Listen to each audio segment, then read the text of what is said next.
Hello, everyone. Today, I'm going to be rewatching and reviewing all of Fool's Gold Season 3. This is... Honestly, the Potato Girl is probably my second least favorite episode, but... This is how the season starts, so... Yeah. So, last episode, stuff happened, involving a lot of fire, backstory, tension, and pink. A lot of pink. And French. Which I was about to take you on a f***ing ride about the craziness of how Queen Beauclair, a 10-year-old girl, came to be queen of an entire nation from being known as the Potato Girl. Then I promptly kicked you off the ride. Yes, good. Cliffhanger rage fuels me. So, let's start this up again, yeah! Now, the question to start this off is, who exactly is this Potato Girl, and why does the Fool's Gold team hate her more than the usual NPC? Well, in order to talk about that, I gotta go way back to the almost beginning of the campaign before Karaoke, Gresh, or even Rascom. So, yes, old Gothy time. Pickles.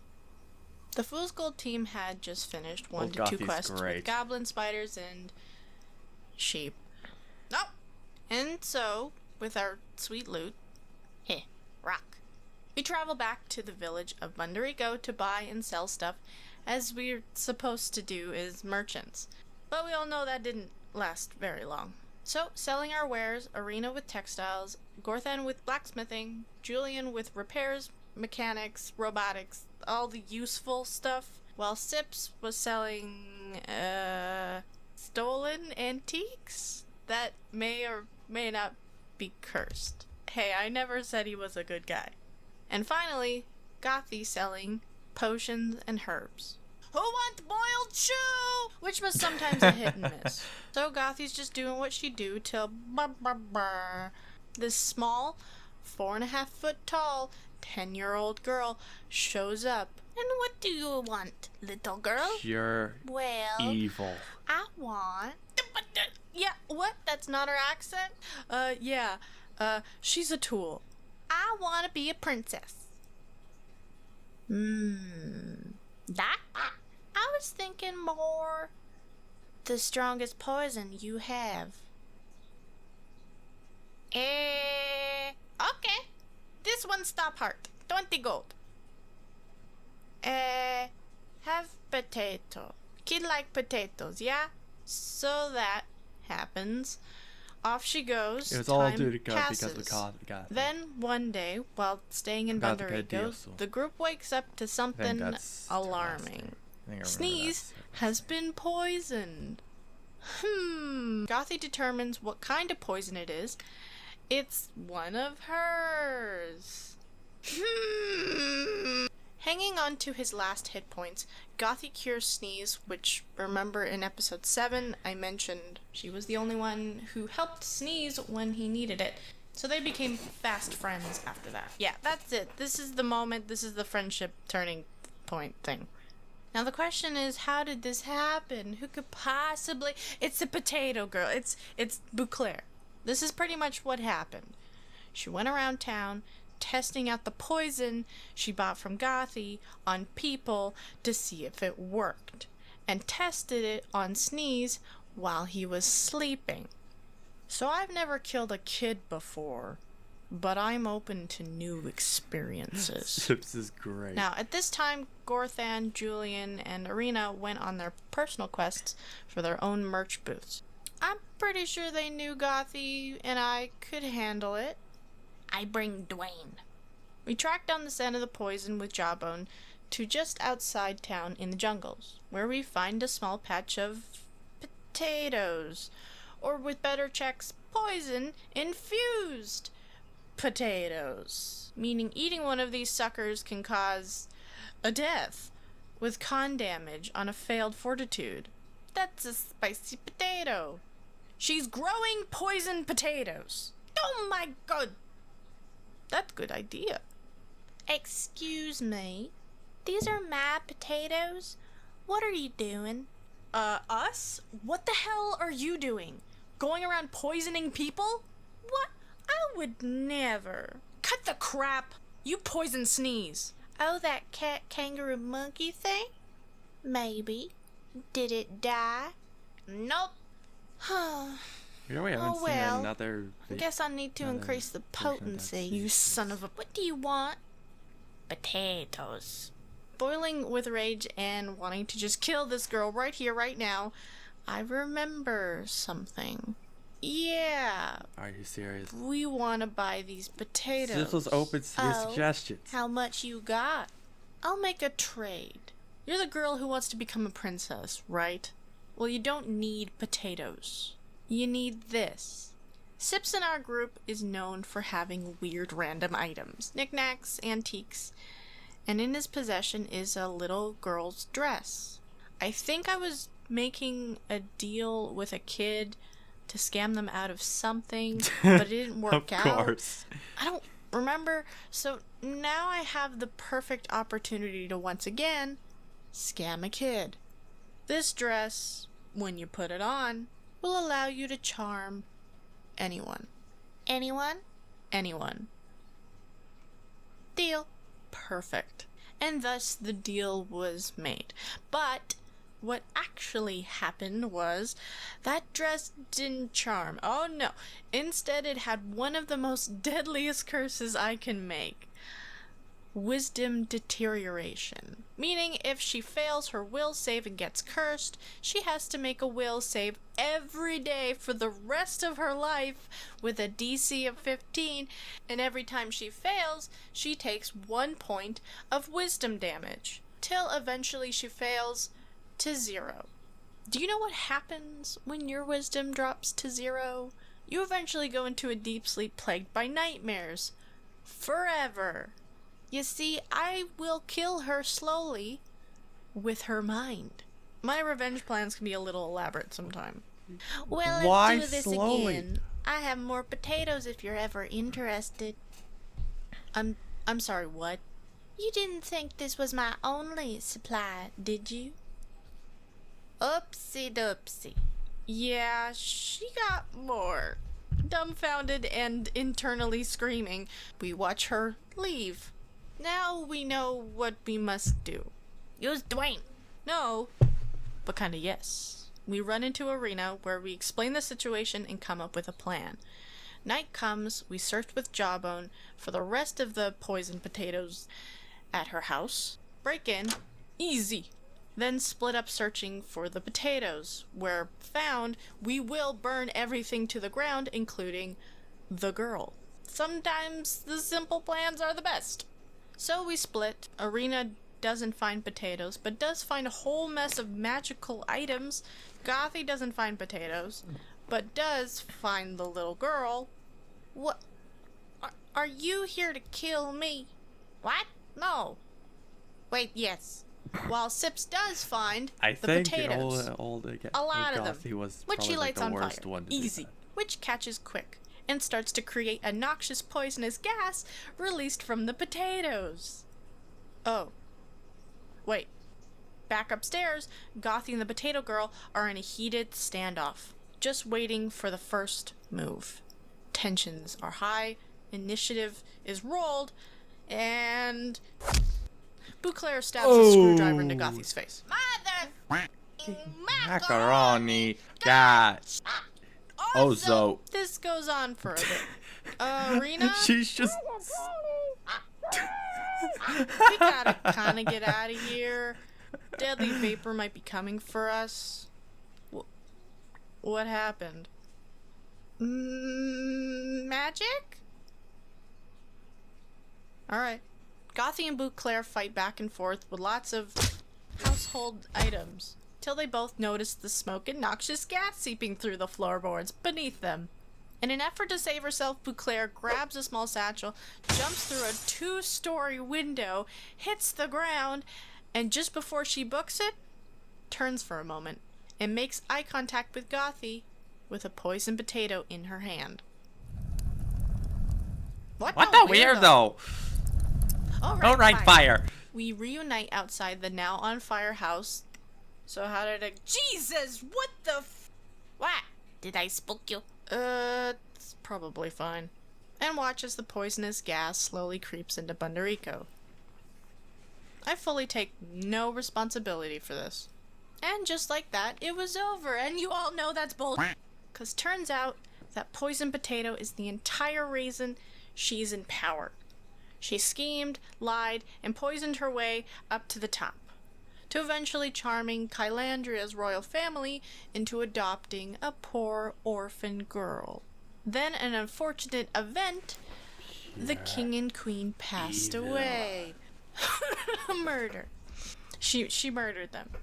And instead of the legit children taking over the throne, they gave it up voluntarily to Beauclair. Then French glitter. You get it. Kind of. Because there's more to this, but... So you see, instead of a princess, I became a queen. Thanks to you all. I'm so glad we could help. Now, soon Kylandria will take over the bellowing watts, as my armies are marching as we speak. So, I would like to offer you a deal. A deal or a demand. You catch on quick. I want you to pledge your allegiance to me, and in doing so, you will work here in the castle. Arena will be royal entertainer, Coffee the royal alchemist, and the royal entertainment monkey. But wait, aren't my parents, Giacomo and Mona Zuccherini, the royal entertainers? Oh no, I had them executed. I'm sorry, what? Oh yes, I execute all who oppose me. How you say, getting rid of the trash. There's a pause as the table falls dead silent. Orphaned in one sentence, Arena feels her world shatter. Family, joy, ambition, gone, along with her calm. Resisting the urge to scream, she weighs out her options. She could do it. She could kill them right here, right now. Then something catches her eye, something that turns her stomach. A crystal gently hanging off of ear.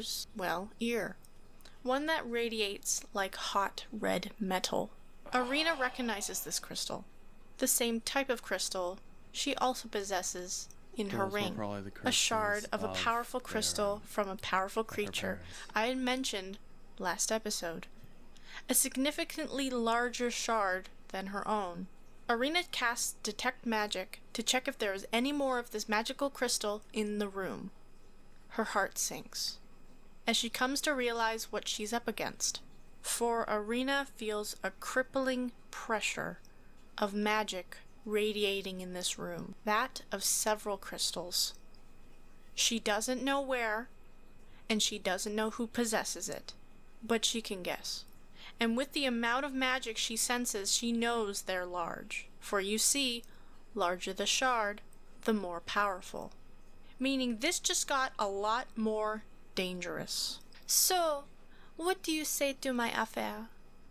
Arena adjusts, takes in a breath, grits her teeth, and will accept. Perfect. But can you give us a few days to let us get comfortable in the castle?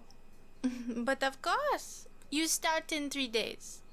Beauclair flicks something that disables something from our chairs, allowing us to get up and head to our rooms. I'm so sorry, Arena. Well, now what? Let's go kill a kid. Finally! This video is sponsored by the Griffins. This video is sponsored by the Deck of Many Animated Spells, Tarot Cards, and more Kickstarter. Now, I haven't been demonetized yet, but remember this campaign is made by adults for adults. Got it? So recap. You found out about Potato Girl, how she came to power, and is really our new big bad as she murdered Arena's parents. Very cool. And now one of us has agreed to give our freedom to her in 3 days. So really we have 3 days to take down a monarchy. Oh, and we're also up against 3 potential magic crystal holders, which we know little about except that crystal powerful, and once again, very cool. So what do we need to know about these crystals? Well, they're powerful and crystally. Look, I just found out my parents are dead, okay? The truth is, I don't know much. The shards used to be one large crystal that used to be part of an evil beast long time ago. So these crystals are evil. Maybe. Or cursed. Potentially. Look, all you guys need to know is it gives them magic, and the bigger the shard, the more powerful. But they have to have it on them. Take off my crystal ring, poof, I'm a normal anime girl. No magic. So we'll just bash her face in till she coughs it up. I'm not opposed to that. It's not in her, it's probably on her crown. But I didn't see it. So we smack off the crown, then bash her face in. I'm on board. Well, first let's do a bit of preparation. So we meet up with Abby and Sneeze and loosely discuss what happened and strategize. We need to gain allies in the castle, deal with those weird booby-trapped chairs in the tea room, and maybe find a weakness with Beauclair.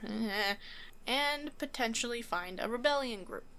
Really, we're just setting up for a big fight here. With only 3 days to overthrow a monarchy, we split up.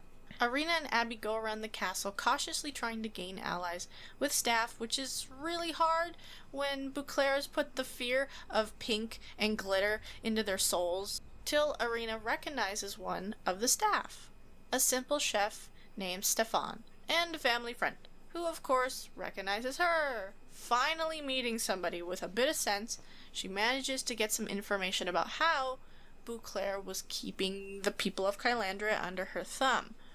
So pretty much, she was given the throne voluntarily, right? Well, she quickly took control of the region's food and water supply, meaning if anybody opposed her, she would simply poison the well in the area using the poisoned potatoes. This killing not only the one who opposed her, but everyone else in the small town. Very classy. So, Arena gains an ally, and thanks Stefan for the information. But he then slips something into Arena's hand as they part ways.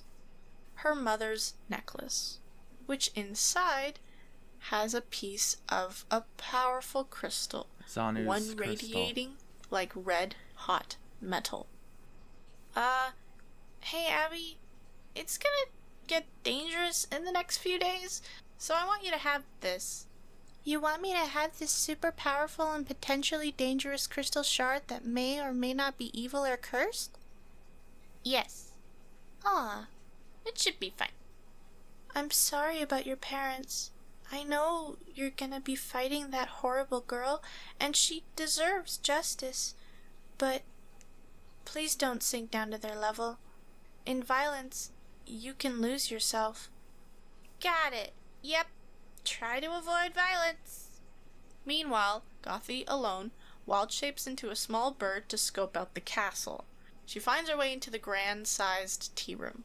Now, if you remember last time we were there, when we would sit down, we'd hear a mysterious click, right?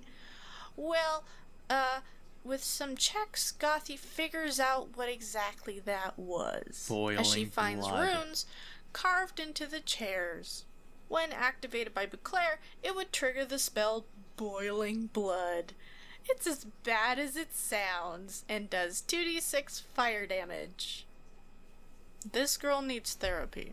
With her beak, she scratches out the runes, making Like them an exorcist. unusable. From there, she flies around the castle to eventually finding Beauclair and overhearing how she'll make our lives a living hell and that we're idiots and blah blah blah. Evil stuff. You get it. But then she mentions the dress. Yes, the dress. The cursed one, and how she finds it a laughable attempt to bring her down. Meaning, no, it did not curse her. She either succeeded the will save or got removed curse. Either way, Sips is not gonna be happy about that. Fuck! Why am I doing the diplomatic mission? Yeah, Sips is not the best one As to Sips do and this. Sneeze are tasked with finding people to rally against Beauclair, which wasn't that hard to find since Sips has a natural sense of finding shifty people. You're looking to fight against the crown, huh? Dark Seeker, And aka you Bucket. are... I have no name. I'm a man of the shadows, a listener to all secrets. I'm gonna call you Bucket. What? Yeah, No, good that's not name. my name. Wait, just call me the Dark Seeker. Nah, man, you lost your chance. It's Bucket now. Yeah, Bucket. I'm on board with that. Bucket it is. I don't know what I was expecting here. So introducing our next NPC, Bucket. Bucket. God damn it. A retired war veteran who, under Beauclair's reign, has been organizing a rebellion against her. A lot of people aren't too fond of the new aesthetic, so it wasn't hard to find followers. Bucket was also the previous advisor to the deceased monarchy.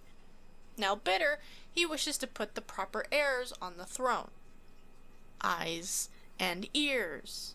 Beauclair's guards. Ah, crap. Twin princesses, Delilah and Dharma, one blind and the other deaf, grew up in a loving family and were destined for greatness as the future rulers of Kylandria. So what you're saying is... we can't kill them. Yes. Cool. Could try incapacitating them. How about maimed? No harm will come to them. You gotta work with me here, dude. So, we make a plan. Meeting back at the castle, we do a recap. Allies in the castle, Arena's mom's necklace, the boiling blood chairs, Beauclair not being cursed, eyes and ears kinda being the future rulers. Ah, crap. And finally, the new plan with our new NPC, Bucket. The 3 days pass as we prep for battle. On the final day, we receive another glittery tea party invitation. We leave Sneeze and Abby behind for them to meet up with Bucket for the plan, and we make our way. Now, as much as I'd love to rip that girl's heart out, I do think you should kill her, Arena. Yeah. That's really sweet. Is this a moment? Are we bonding? Stop. So we enter. The tea is set, and the glitter fills the air as tensions arise. So, now that you are comfortable in the castle, let's discuss signing over your freedom. Yes, let's. Nah. Well, I anticipated that. And as Beauclair presses the button to activate those handy-dandy boiling blood runes, nothing happens. Ha! Technical issues. We came more prepared than you thought. And outside the castle, a mob forms. Bucket's mob as they storm the castle and essentially distracting the guards from coming to Beauclair's aid. So, gotcha, bitch!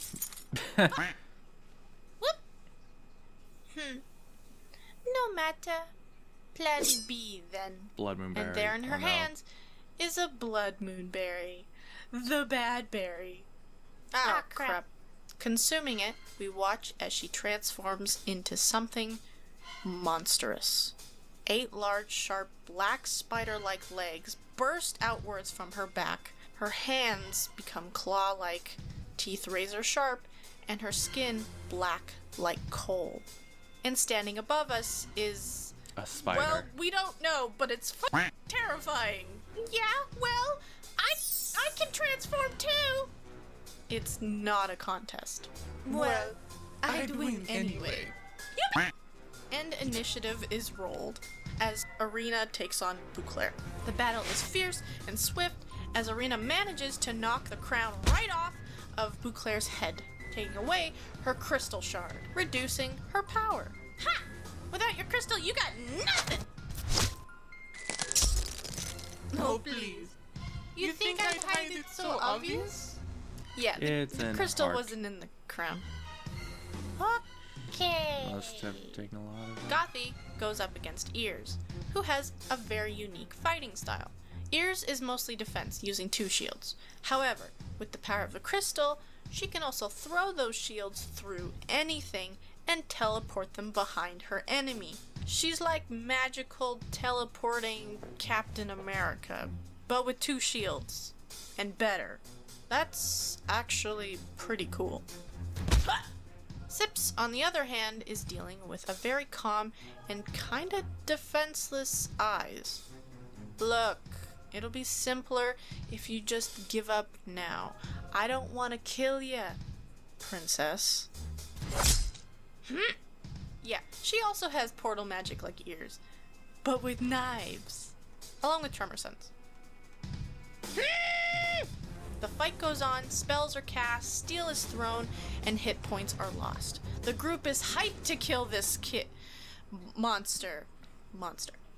As Arena fights for not only justice, but for pure, simple revenge, as she loses herself in the violence.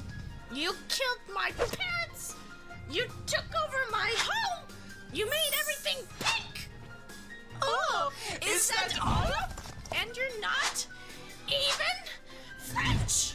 With all her rage and frustration, Arena hits Beauclair square in the chest. Oh! The loud crack shatters her ribcage on impact, puncturing her beating heart. Gasping, she can't catch her breath. Her heart is trying to beat, but she collapses on the ground. And Beauclair, the tyrant, is defeated. Eyes and Ears surrender, Not the and there's first this time I've seen a moment kid die of in an D- overwhelming feeling of victory and D&D. relief. But only for a moment. Because Maybe the Sips youngest feels something. Agony, as his chest feels like it's being crushed from within.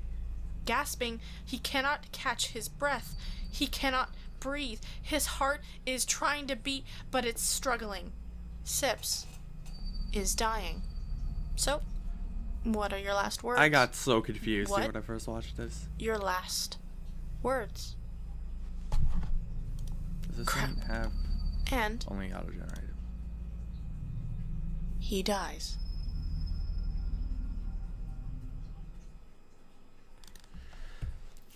Today's video is sponsored by Season the 3, Deck of Episode Many.com. 4.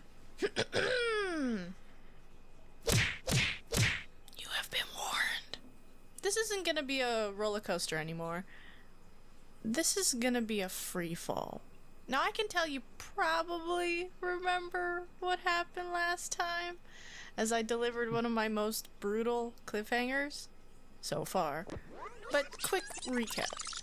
We did prep for taking down a monarchy, we met Bucket, Arena went a bit revenge mode, we defeated Beauclair, and then Sips died. His body lying still on the ground, and his heart completely stopped. And we don't know why. So the group looks over Sips's body and sees no fatal wounds, no poison, no reason for him to simply drop dead. Gothy tries to cast something to help, but nothing works. He's gone. When He's Beauclair gone died, as he his ended up soul feeling floats in the aftershocks. black. He sees a light off in the think. distance. Something draws him towards it. That's what he Feeling of warmth? No. think. Comfort? No. It's determination. As he starts to run towards it, He sings against on his last will. memories. and that free-floating feeling suddenly becomes weighted. His feet touch solid ground, but it's not just ground. It suddenly feels of grass and dirt and then stone. He's no longer in the void. He's in a city, one with architecture angular and precise. A city of the Foreclaimers, and it's being attacked.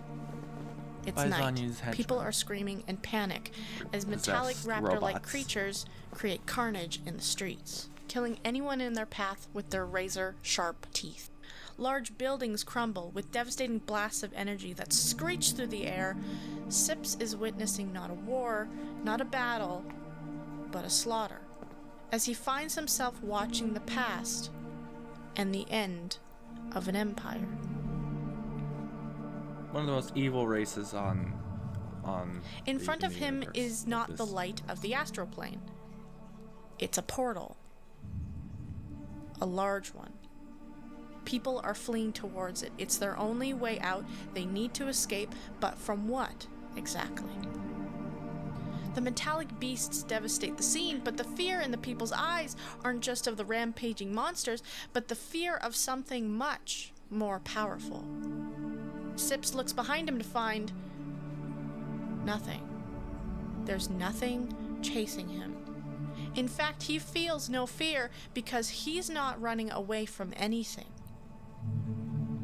He's the one the Foreclaimers are running from. He is the one they are scared of. Because Sips realizes that these arms, these legs, this body is not his. It's black like ash, with white lines running through it, eyes cold and calculated, and a large white crystal in the center of his forehead, one that radiates like red, hot metal. How's the first main Sips is just a antagonist? bystander I don't living remember through her name. this being's memories. Get his Sips crystal. I don't think sees it's what ever this man explained. sees. He hears what this man hears. He feels what this man feels. Rage, determination, and the need for revenge. It's overwhelming. He must reach this portal. They must not escape. I will not fail. The portal starts to close. No, you will not let them slip through your fingers. You can't. Closer, the determination builds. Closer, the anger grows. Closer, you must wipe them out. But you don't. Because just as you enter the portal, it closes. The force and magic crushing down on you, ripping and tearing you apart as you feel yourself shatter, breaking into pieces. And coming with it, a crippling feeling of failure. Then, he rises. Sips's heart is still not beating, but his corpse gets up and starts to walk on its own towards Beauclair. Do you fight it? No. I want to see what happens. I would have asked, how can I fight it? I'm Losing dead. his control, Sips again becomes a bystander in his own body, his corpse arriving at Beauclair's very dead body. Looks like he's wearing glasses. He kneels down, and in one motion plunges his hand straight into her back, ripping out her black, still dead heart, and sees a shard of a familiar white crystal embedded into it. Without hesitation, Sips then eats the heart along with the shard in front of everyone. And then he lives. Sips now senses it. He sees it. All the crystals in this room, Arena's, ears, eyes, and Beauclair's, that he feels move inside of his own body feels so weird. without pain. Up his throat, behind his ears, like it's being drawn towards something larger. When Arena did a detect magic, when she sensed that overwhelming power back in episode 12, that wasn't from Beauclair or eyes and ears. That was no, Sips. because placed directly in the middle of Sips's head is his crystal, a shard larger than anyone else's. Sips, are you... Suddenly Sips can hear through 3 sets of ears. He can see through 3 sets of eyes. Like he's connected to Arena, eyes, ears, and himself, all at once. It's overwhelming. What happened? What's going on? The room is spinning. He can't keep himself steady. Whoa. Hold on there. Shut up. Sit. Shut up. Shut up. I can't stand it! Stop! And through the madness and crushing panic, Sips hears a voice cut through it all.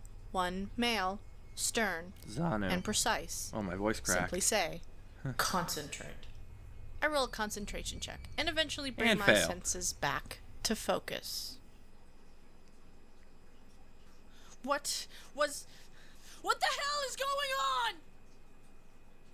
I don't... You did something to me! What did you do? Us? We did nothing! Like hell! What are you talking about? I have a damn crystal in my head! Whoa. Wait. What? What do you mean? A crystal? In my goddamn head! I saw it! I could see yours, theirs, and... mine. These crystal witches must have put it in my head Crystal while I witches. was asleep. Or something. We did no such thing! Liars! Hey, come on. Please. We don't know what you're talking This about. is the beginning of Six becoming chaotic Would you just evil. calm down? Well, then if you're not gonna tell me, then I'll kill you both right now and sort it out later. Stop it.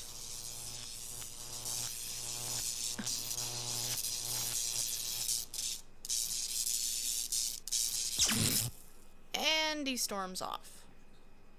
Another job Well done. Read the room, Arena.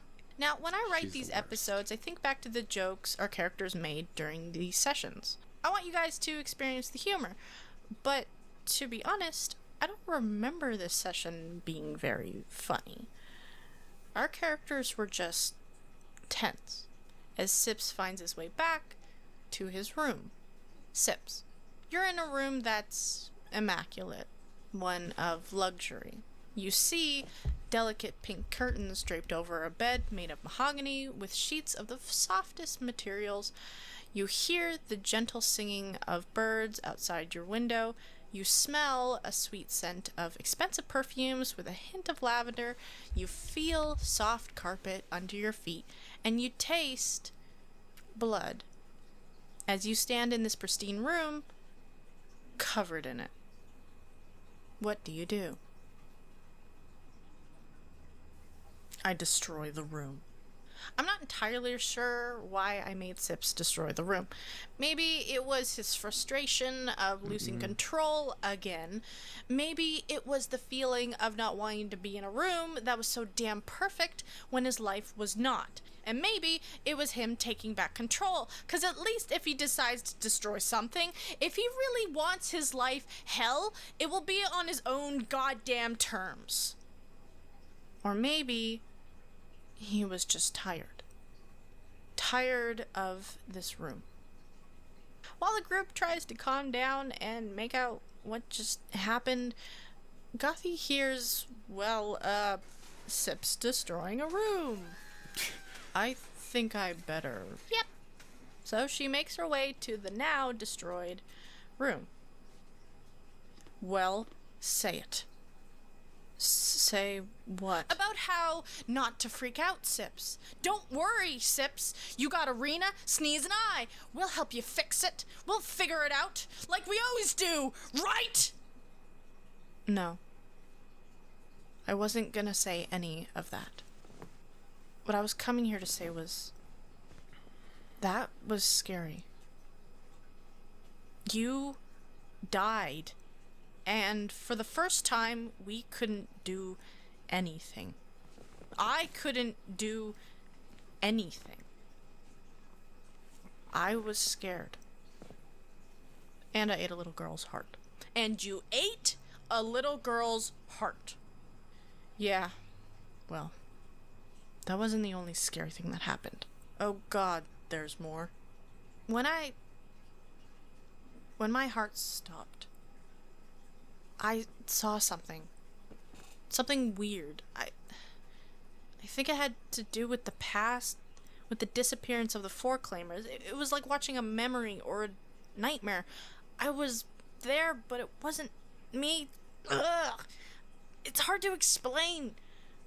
Hey, it's okay. Just try. Okay. As Sips describes to Gothy about what he saw, the destruction, the portal, the man, she starts to remember something. You see, she's heard of this before. Because in fact, she was there. Panicked, confused, and short of breath, Gothy runs through the ruined, blood-stained streets. Four-claimer bodies line the cobblestone walkways. Screams cut through the air like knives, but she can't stop. There's no time. She must reach the portal. It's the only way out. And looking back, she sees him. The man with the cold, calculated eyes. Gothy feels fear, but more than that, she feels sadness. But she can't do anything now. She has to go. She must survive, and so she runs. Maneuvering through the alleys and broken streets, she manages to avoid the carnage. While catching her breath, she feels a hand grab her arm and pull her into the alleyway.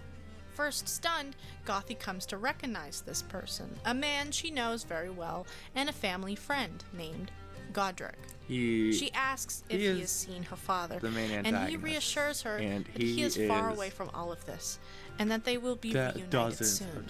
A small moment of relief breaks the tension, but not for long, as Godric then says, "Let me bring you to him," and in one cruel motion stabs into the center of Gothy's back with a thin steel blade. She tries to let out a cry of pain, but the sheer shock leaves her gasping for an explanation. Her body goes into shock.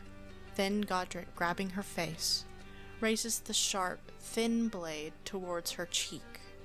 "Now, I will make sure you will be lost to time, and that no one will ever see this face again." Godric did something with that knife that was not just cruel, but monstrous. 'Cause you see, Gothy now remembers. It's all coming back. I can't believe I forgot.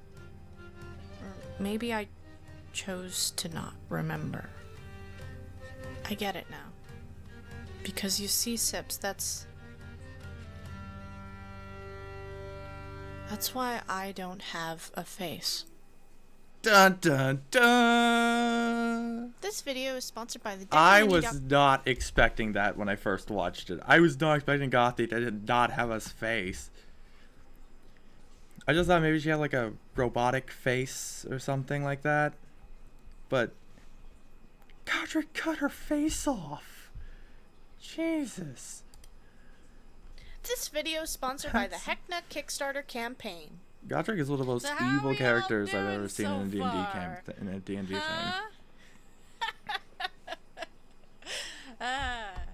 Alright, let's continue this freefall.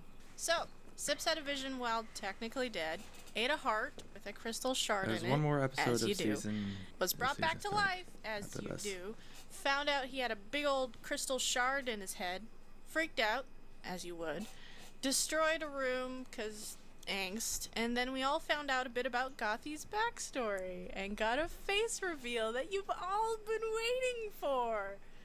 Every time you guys were like, face reveal, I was like, yeah, sure, soon, man.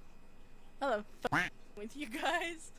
So yeah, she got no face. Now, just to clear things up, these are really old scars, not fresh wounds. No, healing potions don't work on it. What do you hate, story or something? And yes, we the players knew, not the characters. Except Gothy, of course. However, Gothy's player just didn't know how it happened. That's all Felix. So, we're brought back into a room that's tattered and smashed, with Gothy sitting in front of a mortified Sips who just found out his friend doesn't have a face. It's a little tense. Does it hurt? I don't know. I can't remember how it felt before. These scars are old. The face I had, the life I lived, it's all so distant. It's like trying to recall a dream. Just pieces come back.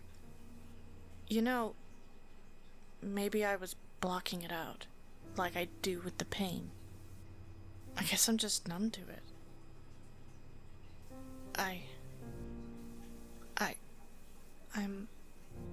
I'm gonna go clean up. Oh, yeah, sure. I think I'm gonna stay here for a bit. Okay. And he leaves.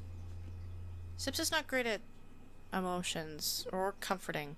Thankfully, he does know who might, as he sees Jawbone and whistles him to Gothy. Left to her thoughts and realizations, Gothy embraces Jawbone and reflects. It's strange. The battle was over, Beauclair was defeated, and yet it felt like we didn't really win.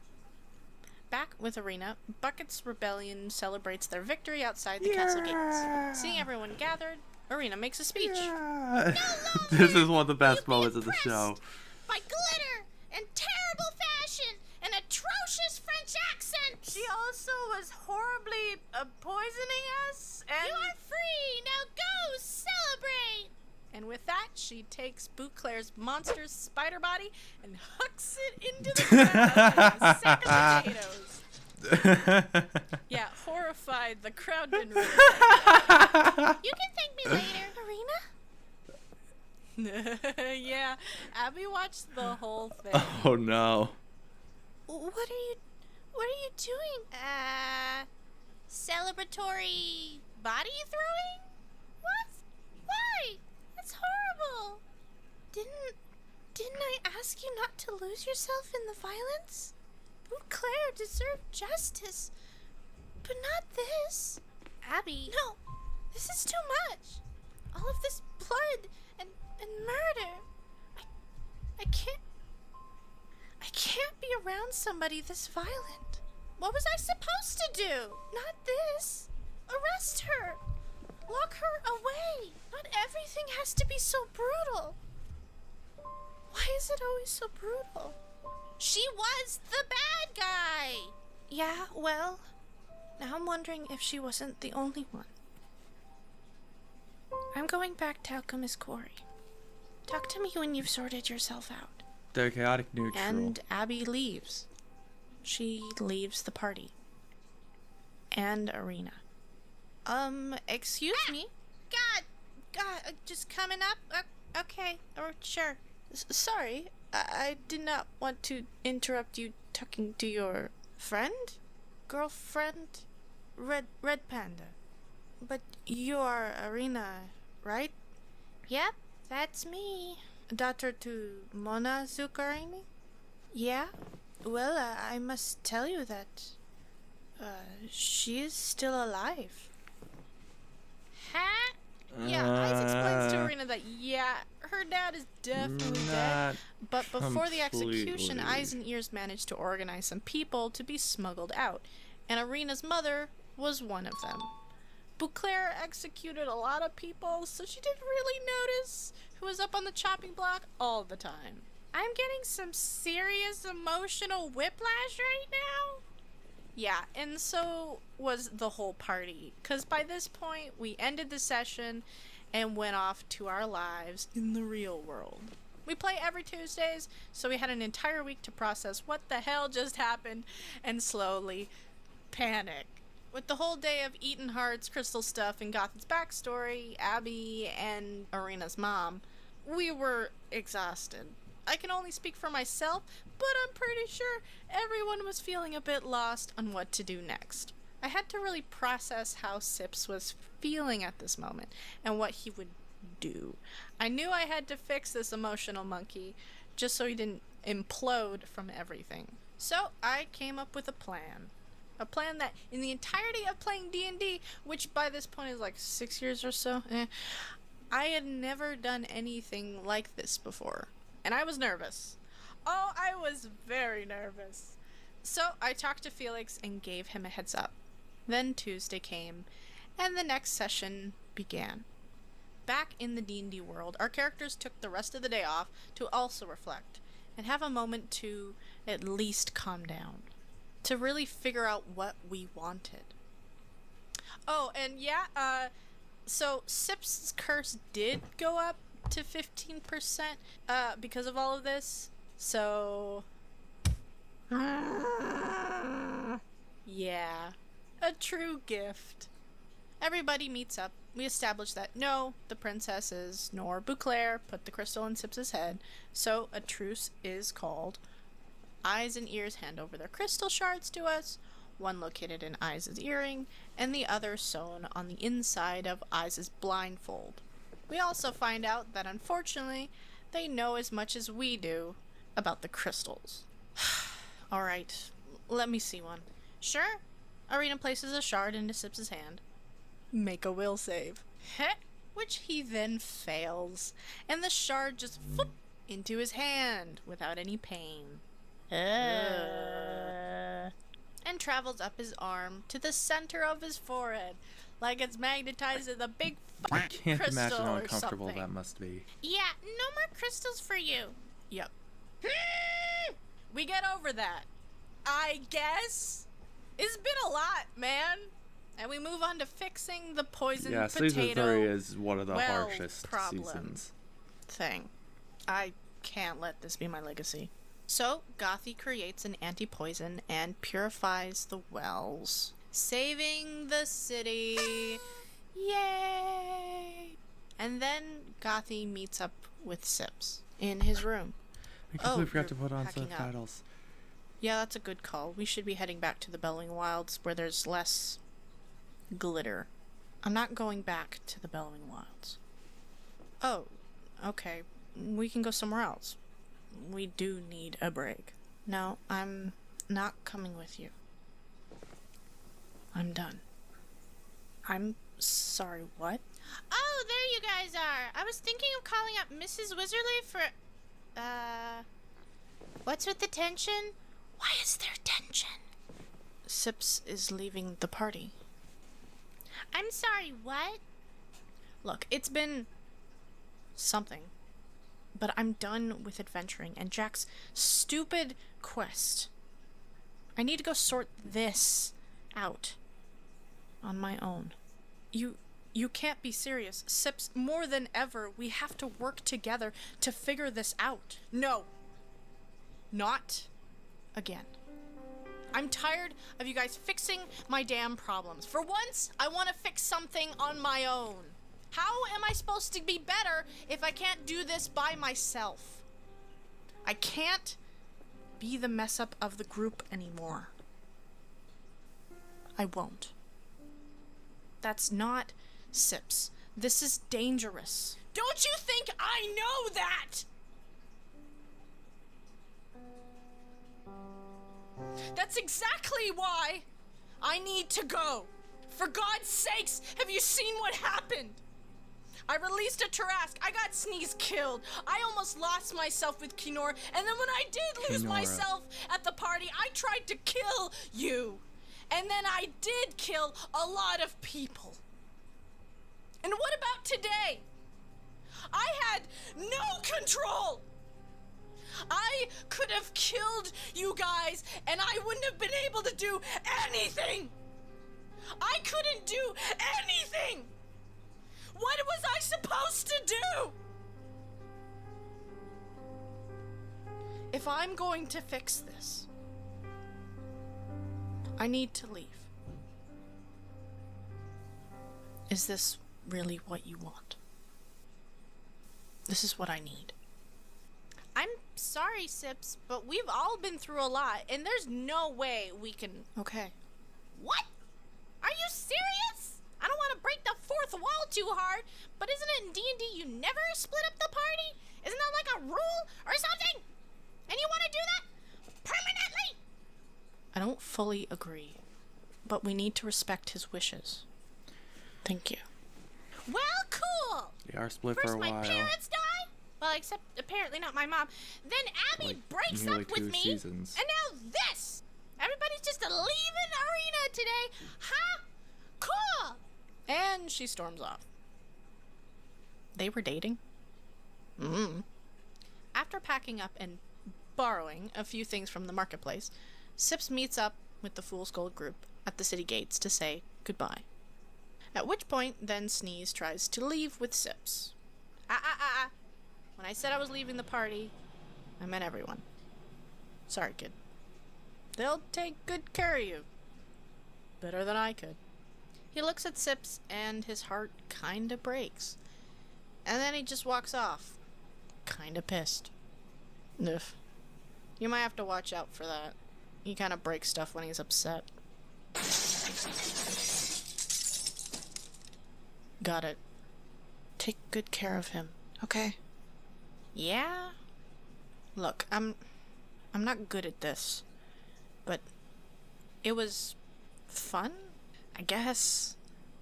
It was something. Yeah. Good luck. You too. See you later? No. You probably won't. Bye. Bye. And just like that, Arena and Gothy are left to do the rest of Jack's quest on their own and go off. Well, it's been great, Gothy, but I think it's time we part ways. What? What? Yep. What? Thanks for the adventuring and stuff, but it's probably best if we cut it here. Arena, I don't. Also, I'm gonna give you this potentially evil, potentially cursed crystal piece. Why? I mean, it's important to plot. Plus, I want to be connected and all. Well, good luck. Stay safe out there. Peace. Arena's the worst. What just happened? Off on the road, Sips hops on a cart leading out of the capital into the mountains of Kylandria. Night falls, camp is set up, and he goes off on his own with his thoughts. All right. Hey! Crystal Head Shard guy! We need to talk. I know you can hear me. 'Cause I sure as hell am able to hear you. Well? Are you here or not? Huh. Really didn't think the crazy would kick in this early. Your sanity is questionable, but I would not call you crazy. Because I am here. And who is this? I go by many names, but you will call me Zanu.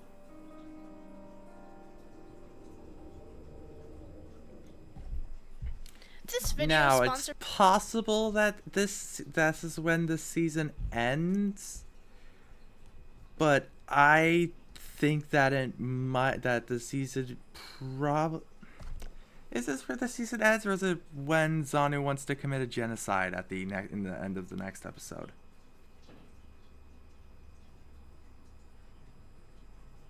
Yeah, you know what? I feel like that this is actually a fairly good stopping point for the season. Yeah. So, hopefully tomorrow I'll film. The next seasons are very, very, very long. I mean, this season starts and ends about here. No, wait. It's when so maybe escalation time, I think.